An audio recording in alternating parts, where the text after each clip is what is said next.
મજબૂત છે, આનામાંથી કાંઈક શીખવા જેવું છે એવું આપણે માનવું રહે. અને એમને આ જે ધંધો શરૂ કર્યો, આ વ્યવસાય જે ચાલુ કર્યો, એમાં એને સારા નરસા પાસા કે એને સફળતા નિષ્ફળતા એ જે કાંઈ છે એ એમના મુખે જ સાંભળશો તો થોડું મને એમ લાગે વધારે મજા આવશે. બરાબર? કારણ કે કમાતા હશે તો એમનું છે, નુકસાન હશે તો એમનું છે. એ સારો સંદેશ આપણને આપશે. ખાલી ખોટા વખાણ કરવાથી કાંઈ ફાયદો નથી થવાનો. આપણને એમાંથી કંઈક શીખવા જેવું મળશે એ અપેક્ષાએ આપણે નારણભાઈએ જે સંઘર્ષ કર્યો છે એ આપણને જણાવશે તો વધારે આનંદ થશે. નારણભાઈ, અહીંની જે સિસ્ટમ છે, આ જે રીતે ગાયો રાખે છે પોતે, અને જે રીતે આખું ગાયને ખવડાવવાથી લઈ અને મૂત્ર કલેક્શન સુધી આખી શું પ્રોસેસ છે એ સમજવા જેવી છે. મતલબ તમે એનું જે કર્યું છે એનાથી 70-75% પણ તમે અપનાવો અને તમે પોતે પોતાના ફાર્મ પર આમને કર્યું છે એવું અપનાવો.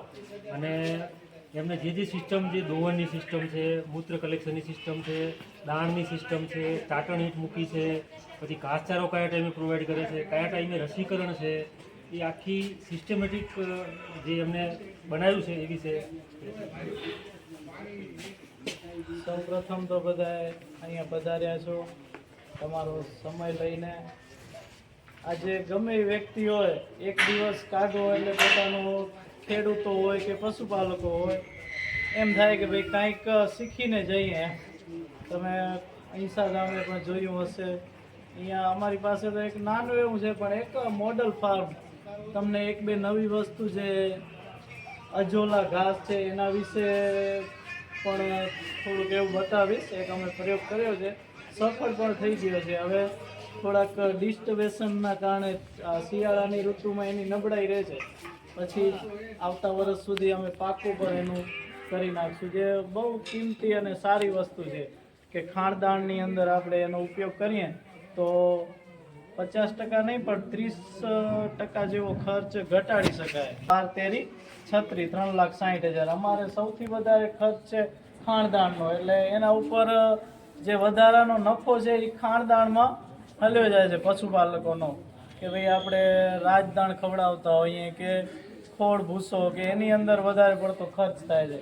હવે શરૂઆતમાં અમારી જે દિનચર્યા છે એની વાત કરીએ તો સવારના 5 વાગે અમારા જે ગોવાળ છે એ અહીંયા જ રહે છે. સવારે ઊભા થાય અને 5:15 વાગે 5:15 સવારના દોવાઈ ચાલુ થાય અને સાંજના 5:15 દોવાઈ ચાલુ થાય. અમારી પાસે અત્યારે 16 ગાયો ગીર છે એ દૂધણી છે અને 7 ગાયો કાંકરેજ છે એ દિવસના ચરવા હાલી જાય છે. બેનું થઈને અત્યારે 82 લીટર જેવું દૂધ એક ટાઈમનું થાય છે. 2 ટાઈમનું થઈને 8 2 16 164 165 લીટરની આજુબાજુ દૂધ થાય છે. હવે દૂધના જે પ્રમાણની વાત કરીએ તો સામાન્ય રીતે જે આપણા ભારત દેશની 50 દેશી નસલો હતી, અત્યારે એની અંદરથી 29 ભારત દેશની દેશી નસલ જીવિત છે. કે ભાઈ ગીર, સાહિવાલ, કાંકરેજ, સિંધી, પુંગનેરુ, પછી આ કામલાયામ, હેલિંગ, એ રીતના જે એમાંની આ એક ગીર નસલ છે એ વિશ્વ લેવલે જે આપણે બ્રાઝિલ ને બીજા દેશોએ પણ અપનાવી છે. અને આપણા ભારતના મહારાષ્ટ્ર, મધ્યપ્રદેશ, જેમ કહેવાય કે આખા ભારત દેશના દરેક રાજ્યની અંદર ગીર ફાર્મો અત્યારે પ્રચલિત છે. તમે યુટ્યુબની અંદર જોશો તો વધારે પડતો ગીરનું છે. આજે અમદાવાદની આજુબાજુ કાંકરેજનું પણ છે. મતલબ એ પણ એક આ કાંકરેજ અને ગીર અમારી પાસે બે નસલ છે, બે સારી છે. દાખલા તરીકે અમે માણસો દ્વારા વધારે પડતું કરાવીએ છીએ અને અહીંયા જ ગાયો રાખીએ તો એના માટે ગીર બેસ્ટ છે. કેમ કે એનો જે દૂધનું પ્રમાણ અને લાંબા સમય સુધી દોવા દે છે. કાંકરેજ છે એનો દોવા દેવાનો ગાળો ટૂંકો છે પણ જંગલની અંદર ફરી આવે એટલે એનો જે દિવસ દરમિયાનની મજૂરી ખર્ચ છે અને ચારાનો ખર્ચ છે એ ઘટી જાય. એટલે જે જાતે ટોરામાં ફરાઈ આવતા હોય કે ગાય ધણમાં હલી જાય એના માટે કાંકરેજ નસલ છે એ બરાબર છે. અને આપણે વાડીએ જ રાખવી હોય ને પૂરેપૂરું આપણે ખવડાવીએ અને એનું મૂલ્ય વળતર લેવું હોય તો એના માટે ગીર એ સારી નસલ છે. અને અત્યારે દૂધ ફેટની ડિફરન્સ કરીએ તો 1 ફેટ જેવો ડિફરન્સ આવે છે. કાંકરેજના 4 આવે તો આના 5 આવે, કાંકરેજના 3.5 આવે તો ગીરના 4.5 આવે. પછી જેને માણસો દાખલા તરીકે આપણે એક સમાજની અંદર માણસ તરીકે કોઈ સારા પ્રસંગ નરસા પ્રસંગે જવા આવવાનું થાય તો કાંકરેજ છે એક હાથ બંધાઈ ગયેલો હોય જે બીજા વ્યક્તિને દોવા ક્યારેક આપે ના આપે ઓછું આપે વધારે આપે એમાં 2-3 દિવસ આગા પાછા થઈ જાય તો એનું વેતર ફેલ જાય. એ જગ્યાએ ગીર ગાય છે એને એટલો બધો ફરક નથી પડતો. ગમે એ વ્યક્તિ દોવે, 2 જણા દોવે, 1 જણા દોવે, અલગ વ્યક્તિ.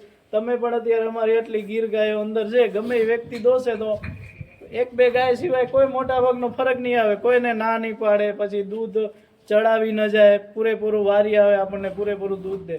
પછી ઘણી વખત વાછડાઓના પ્રશ્ન થાય કે ભાઈ વાછડું મરી જાય. આ લંપીમાં એવું બધું થયું કે ગાયને પેટની અંદર લંપી થઈ ગયો તો ગાય વિયાય પછી વાછડું મરી ગયું. તો કાંકરેજ ગાયોને વારવામાં અને દોવામાં થોડીક તકલીફ પડે. એ જગ્યાએ ગીર ગાયને તકલીફ નથી પડતી. પછી ગીર ગાયોને અમે આ વખતે 4 મહિના જંગલમાં ચરાવવા માટે લઈ ગયા હતા તો એનું શરીર થોડુંક નબળું પડી ગયું ને અમુક 1-2 ગાય હતી અને પગમાં પણ તકલીફ થવા માંડી. એટલે અમે આ 1 ડિસેમ્બરથી ગાયોને પછી જંગલમાં બંધ કરીને અહીંયા જ અમે રાખી છે. 2-3 મહિના એને કસરત માટે બહાર કાઢેલી હતી. ચોમાસા દરમિયાન વાંધો ના આવે 2-3 મહિના, પણ એ સૌરાષ્ટ્રની અંદર વાડી ગૌચર જમીન ઓછી છે એટલે કે ખેતીવાડીમાં ત્યાં જ વાડીએ જ બાંધી હોય અને ગૌશાળાઓ છે ત્યાં જ રહેતી હોય એટલે દૂધની રીતે સારું છે. પછી અમારે મોટા ભાગે ગીર ગાયો દોતા વિયાણી છે અને પાછી અત્યારે 6 વિયાઓ ઉપર તૈયાર છે જેને અમે જેમ તેમ કરીને દૂધ બંધ કરાવીને હવે વિયાશે પાછી. એટલે એ રીતે ગીર ગાયોનું સારું છે. થોડીક કિંમત વધારે છે પણ જેને આપણે મેન હેતુ છે કે ભાઈ દૂધની અંદરથી નફો કમાવો કે ભાઈ આપણે 1 ગાય હોય તો કાંકરેજ 3 રાખવી પડે એની જગ્યાએ આપણે 1 ગાય રાખીએ તો ગીર આપણને ઘર માટે પણ એ યોગ્ય છે. અને જંગલમાં આપણે ધણમાં મોકલવા માટે ગીર ગાય યોગ્ય નથી. બાકી વાડીએ રાખવી હોય કે આપણે ગૌશાળામાં સ્પેશિયલ 10 ગાયો રાખી અને એની સેવા ચાકરી કરીને આપણો વ્યવસાય ચલાવવો હોય તો ગીર ગાય એ રીતે સારી નસલની ઉત્તમ ગાય હોય તો વાંધો નથી આવતો. પછી બીજી વસ્તુ છે કે જ્યારે આ લંપીની અસર થઈ, નખત્રાણા લખપત બાજુથી શરૂઆત થઈ ત્યારે જ રસીકરણ માટે એક અમારે ફોઈનો છોકરો ત્યાં કને સરળ ડેરીમાં વિજય જરૂર કરીને છે તો એને મને કીધું કે ભાઈ એ બાજુ લંપી આવ્યો છે કે નહીં. અમે કીધું હજી નથી આવ્યો. તો કીધું રસીકરણ. તો જે આ લંપીની રસી શોધી હતી ICAR, આપણી જે ભારત સરકારની જે મેન ખેતીની સંસ્થા છે ICAR, Indian council of agriculture રિસર્ચની, એના દ્વારા જ વૈજ્ઞાનિકોએ રસી શોધી. તો એ બેંગ્લોરથી અમે કુતિયાણા એક અમારા મિત્ર છે એમની ગૌશાળા માટે રસી મગાવી. તો મેં પણ ત્યાં કુતિયાણા રસી મગાવી અને ત્યાંથી લઈ આવી અને ફ્રીજમાં રાખીને અહીંયા રવિભાઈ દ્વારા જ સમયસર, જ્યારે ઘણા કહેતા હતા લોકો કે ભાઈ રસી ન દેવી જોઈએ આમ તેમ, ઓરી માતા છે કે આપણે બધી રીતે માનીને અમે રવિભાઈ, હું પોતે બારે હતો જુનાગઢ બાજુ ગાયો લેવા ગયો હતો તો મેં રવિભાઈને ફોન કરીને કીધું કે રસી હું મૂકી ગયો છું. તો એણે 33 ગાયોને એક સાથે રસી આપી દીધી ને 30 ગાયોને બીજે દિવસ રસી આપી દીધી. એટલે અમારી ગૌશાળામાં એક જ ગાયને 15 દિવસ નહોતા ત્યાં રસી આપી અને એક ગાયને લંપી થયો ખતરનાક અને એ મૃત્યુ પામી. પછી એક ગાયને થયો તો એને કાંઈ નથી થયું અને દેશી ગાયને એકને થયો એ મૃત્યુ પામી. બાકી કોઈ ગાયોને રસીના લીધે જ નુકસાન નથી થયું એમ. એટલે સરકાર દ્વારા અમુક જે ટેકનોલોજીના માધ્યમથી અમુક રિસર્ચ કરીને જે વસ્તુ અપનાવવામાં આવતી હોય એ વસ્તુ સારી જોઈએ અને નકારવી ન જોઈએ. એક તો એ વસ્તુ, પછી કે આપણા કઈ રીતના આપણને જરૂરિયાત છે કે ભાઈ આપણે આખો દિવસ ગાયોને સાચવી શકીએ છીએ તો ગીર રાખવી જોઈએ વાડી ઉપર અને જંગલમાં મૂકવી છે ધણની અંદર આપણે જે ગામડાની પારંપરિક વ્યવસ્થા છે તો કાંકરેજ રાખવી જોઈએ. પછી બીજું કે આપણે મૂલ્યવર્ધન ડેરીની અંદર સામાન્ય રીતે આપણને ભાવ ન પરવડે પણ આપણે ઘરની અંદર આપણી બેન દીકરીઓ કે જે કંઈ આપણે મહિલાઓ છે આપણે આ વ્યવસાયની અંદર જોડાઈ રહેવું હોય તો આ ગીરનું કે કાંકરેજનું એનું ઘી બનાવીને કે મૂલ્યવર્ધનની રીતે વેચાણ કરીએ તો પણ આ ગાયનું સારું એવું માર્કેટ છે. હમણાં પ્રાગપરની અંદર એક હિતેશભાઈ જાની ડૉક્ટર એનો સંમેલન હતું. મને આંકડો તો હવે પુસ્તકની રીતે ખ્યાલ નથી પણ એ કહેતા હતા કે 1947ની અંદર આપણું ભારતનું દેશી ગૌવંશ 90 કરોડ હતું અને આજે 2023ની અંદર 9 કરોડ છે. એટલે કે 81 કરોડની ઘટ આવી એ જેમ એના વક્તવ્યની અંદર કહેતા હતા ને મેં સાંભળ્યું, એટલે મને એવું લાગે છે કે 10 વર્ષ પછી તમારે સારી નસલની ગાયો શોધવી હશે તો મુશ્કેલ પડશે અને એનું દૂધ પણ નહીં મળે. માણસો 2 કિલોમીટર જ્યારે દૂધનું ગાયોના દૂધનું મહત્વ સમજવા લાગશે ત્યારે 2 થી 3 કિલોમીટર સુધી એને ચાલીને લેવા જવું પડશે એમ દૂધ. એટલે કે જો તમે ખેતી સાથે આ નાનો એવો વ્યવસાયને સારી રીતે પદ્ધતિસર અપનાવશો તો સારો એવો નફો પણ છે. અમારે આજે સામાન્ય રીતે પગાર ખર્ચ અને આ ખાણદાનના ખર્ચના લીધે એટલો જેવો ધારીએ એવો નફો નથી થતો, પણ અમારું જે ઘી બનાવવાનો આ રૂમની અંદર પ્લાનિંગ છે કે છાશ પેકિંગનું મશીન પણ અમે મગાવી લીધું છે અને ઘી બનાવશું.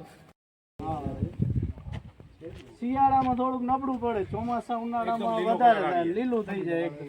હા, આ થોડુંક વ્યવસ્થિત બનાવેલું હોય ને આ કર્યો હતો સિમેન્ટ વાળી પાકી સિમેન્ટ નહીં તો પાણી